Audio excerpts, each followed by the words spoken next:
It might sound like something out of a sci-fi fan forum, but the PlayStation VR2 controllers are now working with the Apple Vision Pro headset, and the experience is astonishing. Although this integration is only available in the developer beta of Vision OS 26, the early preview of how these two ecosystems function together paints a bold vision for the future of spatial computing. This is a major milestone not just for Apple or Sony, but for how hardware and software collaborations might unfold in immersive computing. The announcement wasn't made with a flashy press release or keynote showcase. Instead, it's quietly entered the spotlight through a hands-on sneak peek running on the latest developer software. While still in early testing stages, this combination has delivered shockingly stable results, mixing eye tracking, hand gestures, thumbstick control, and contextual responsiveness to create an almost magical user experience. Here's an in-depth look at how this unexpected pairing performs, how it's being used, and what it could mean for spatial computing in the near future. Two titans, one platform. When most people think of Apple and Sony, partnership isn't the first word that comes to mind. Both companies have historically been known for tightly controlling their ecosystems. Yet here we are, with Apple Vision Pro integrating support for Sony's PlayStation VR2 Sense controllers.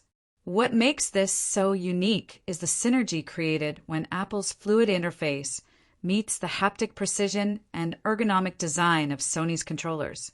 You can now control the Apple Vision Pro interface by simply moving the Sense controllers through space. Want to open an app? Just look at it, squeeze the trigger, and you're in. The interaction combines Apple's highly responsive eye tracking with the tactile input of Sony's buttons and thumbsticks. It's an intuitive hybrid model that opens a lot of new use cases for accessibility, gaming, and productivity. The navigation experience. Let's start with something basic, navigating apps.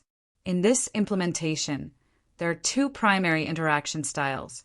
You can move your controllers and select apps by aiming and clicking, or you can use the thumbstick for a more traditional UI scroll. The real magic lies in the seamlessness of the interaction. Whether you choose the eye-based selection or physical control, the transition is immediate and natural. Apple has taken a bold leap here by designing widgets that react to real-world lighting and even reflect ambient changes. You can pin your favorite album from Apple Music to your wall and play it with a flick. You can even access community content, like a subreddit dedicated to corgis, scroll through posts, zoom in on images, and vote, all within a flexible UI that moves and reshapes with a glance or controller movement. Handoff between hand tracking and controllers. Even Reddit upvotes, zooming into photos, and closing content windows can be triggered by either hand or controller. This makes the experience adaptable for different preferences and accessibility needs. It's designed for comfort, not constraint. Immersive photos and spatial video. Apple is extending how users interact with memories too. With one tap, a photo can be converted into a 3D scene. Taken on iPhone, these spatial captures become immersive memory bubbles. The headset renders depth, space, and subtle motion, bringing a static image to life like never before. This isn't just a gimmick. It's a powerful new format for storytelling, documentation, and reminiscing. The ability to experience your memories in a spatial environment bridges the gap between passive viewing and emotional reliving. Control panel access and persona features. A flick of the wrist and a press of a trigger opens the system control panel. Here, users can monitor battery levels, switch users, start screen recording, or launch a virtual Mac display. The interface feels responsive and intuitive. You can summon this control center at any time without breaking immersion. Personas, Apple's digital avatars, are also getting major upgrades. They now include expanded facial expressions like surprise, anger, joy, and subtle nuances like eye blinking or tongue movement. The result is a more lifelike presence during FaceTime or virtual meetings. And yes, you can customize your avatar with the controllers too. You can choose glasses, materials like tortoiseshell or wood, and get a closer match to your actual appearance. These customizations feel personal and they're easy to access through the new integration. Developers are getting creative.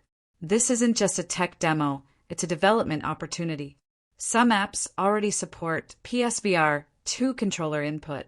Freeform, Apple's collaborative whiteboard app, lets you create art in spatial space. With the Sense controllers, users can draw, shape, and manipulate tools with satisfying precision. This is just the beginning. Developers are beginning to build around this input framework, designing next-generation experiences for design, productivity, education, and entertainment. Imagine sculpting in 3D with true haptic control, or manipulating architectural models in spatial space without losing track of tools. Open questions. Will controllers be sold separately? As of now, Sony and Apple haven't confirmed any plans to sell the PSVR 2 Sense controllers separately through Apple channels. Developers are currently buying used units from secondary markets, like GameStop. For now, Apple only sells DualSense controllers for PS5 in its store. But considering the growing use case, there's hope this will change. Without easy access to controllers, developers might be limited in what they can create. A standalone controller offering could dramatically expand Vision Pro's capabilities without requiring a full PSVR 2 headset purchase. No adaptive triggers or haptics yet. While basic controls are fully functional, advanced features like adaptive triggers and nuanced haptic feedback are currently not supported in this beta. This limits some potential immersion, especially for gaming or tactile applications. Still, the groundwork is here. Apple could add support later, allowing developers to harness the full sensory spectrum of the PSVR 2 controllers. Imagine drawing with pressure-sensitive strokes or feeling vibrations as you interact with a spatial object. These are realistic expectations, especially given the maturity of both companies' hardware stacks. What comes next? The combination of Vision Pro and PSVR 2 Sense controllers marks a new chapter in spatial computing. It blurs the lines between virtual and physical, entertainment and productivity, form and function.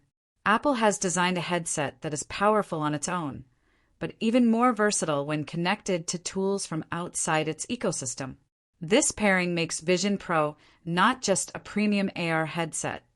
It makes it a development-ready platform for immersive experiences that require precision, expression, and fluid input.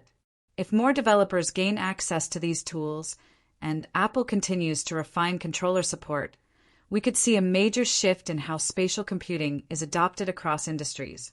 It's still early, but what's been shown in visionOS 26 beta isn't just promising, it's revolutionary. So stay tuned. As visionOS 26 evolves, and as Sony and Apple finalize their integration story, Technology Review will continue to bring you exclusive looks and insights from the front lines of spatial tech.